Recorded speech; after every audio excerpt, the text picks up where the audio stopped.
1857. The city of Delhi was the rallying point of India's first war of independence. It was the beginning, the birth of an Indian consciousness, Indian nationalism. For all the brute force and cruelty of imperial might, a flame was lit in that year that within less than 100 years brought about the complete disintegration of the largest empire the world has ever known.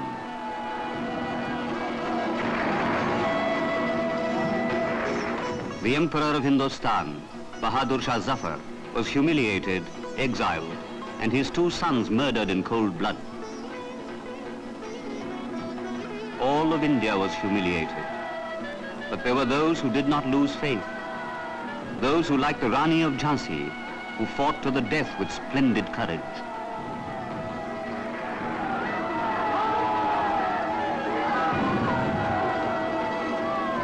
(1928), Lahore. The courage and the spirit were more alive than ever. The will to freedom defied the cruelest of police repression. A nation's long imprisoned soul was manifesting itself in the courage of ordinary men and women, the courage of millions of citizens. Among them was one who was savagely beaten, a son of the soil and a leader of men. One whose whole adult life was a defiant, laughing challenge to the might of the British Empire. A policeman's stick battered him to death, but even as the flames consumed his body, the people of India knew that this man had helped to set fire to the edifice of empire. His name, Lajpat Rai.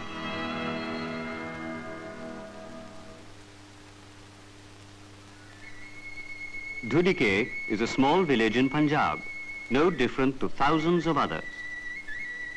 Here on January the 28th, 1865, 8 years after India's first war of independence, was born Lajpat Rai.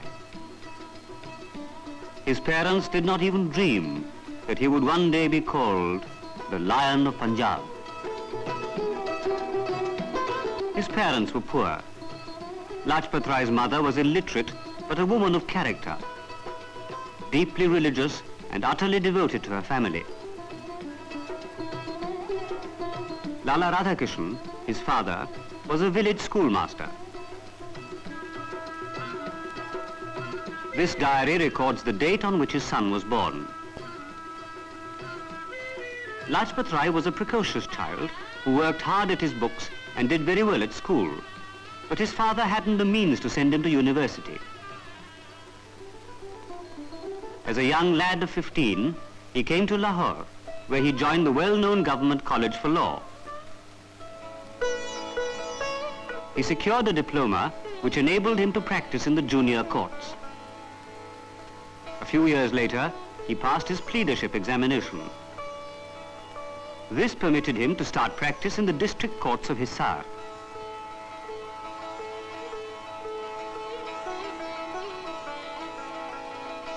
Not long after, in the early 90s of the last century, he appeared before the Lahore High Court. As an advocate, he was immediately successful. The young Lajpat Rai had even then a forceful personality and a mastery of Hindustani which made him an eloquent and persuasive orator. Lahore in those days was passing through a social and religious ferment generated by two movements, the Arya Samaj and the Brahmo Samaj. Lajpat Rai was greatly attracted by the Arya Samaj, which stood for reformed religion and for nationalism. He joined the Arya Samaj in 1882 when he was 17, and as he often repeated later, never regretted it. His earnings as a lawyer were considerable, but when the time came to choose between legal practice and public service, he abandoned the law.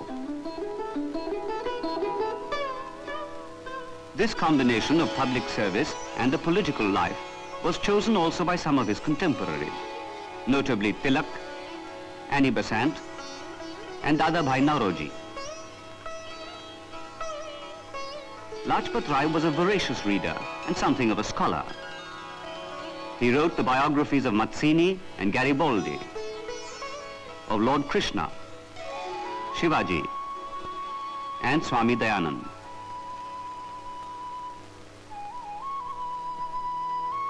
Swami Dayanand died on Diwali Day in 1883. With his two friends, Lala Hansraj and Pandit Guru Dutt, also disciples of the Swami, Lajpat Rai decided to raise a memorial to their Guru. And there came into being the first Dayanand Anglo-Vedic College at Lahore. Up to the age of 40, Lalaji, as Lajpat Rai came to be known, devoted his time to constructive work. He helped to establish the Punjab National Bank in 1895, a bank which today has branches all over India.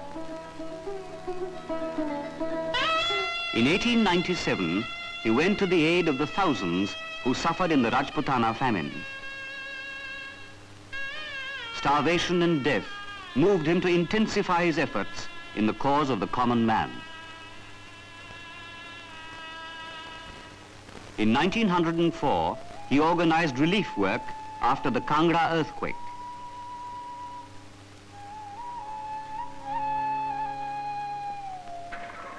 During this period, he helped to found an English bi-weekly paper, the Punjabi, which first appeared in 1904 and was always noted for its fearless writing. Until 1905, Lalaji had kept aloof from active politics. The partition of Bengal in 1905 stirred him deeply and marked his return to the Congress sessions which he had stopped attending for some years.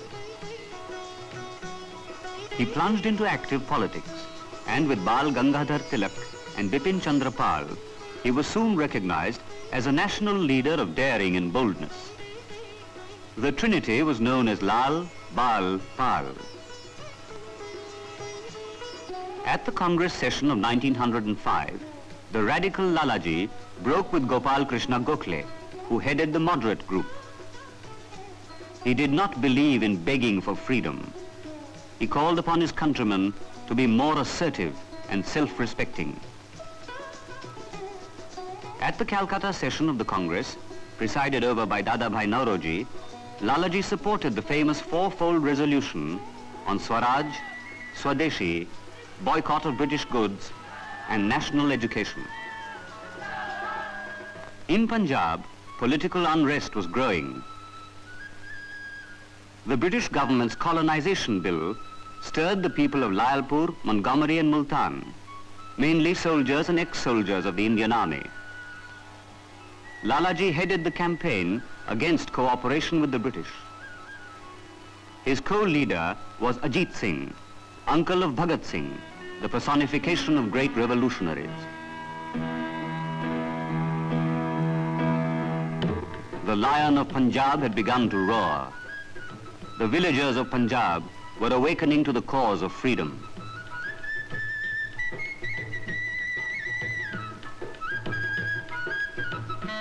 Riots broke out in Lahore, Rawalpindi, and other places in Punjab.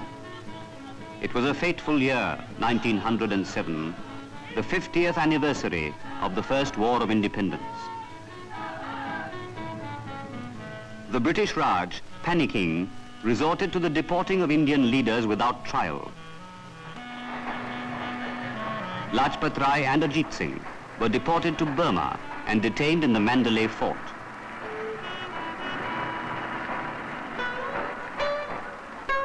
Lalaji spent much of his time reading and began work on his autobiography, never to be completed.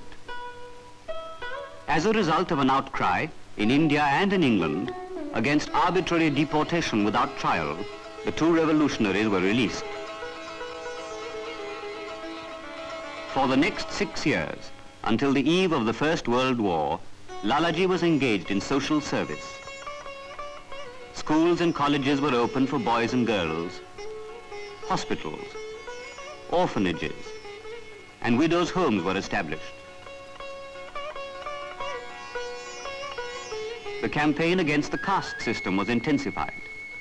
Lalaji fought for equal rights for the so-called untouchables. In the eyes of God, all men are equal.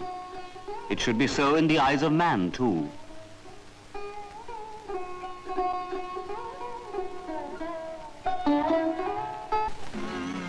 The Morley-Minto reforms, giving India a small measure of self-government, were announced in 1909. 1911, Delhi Darbar,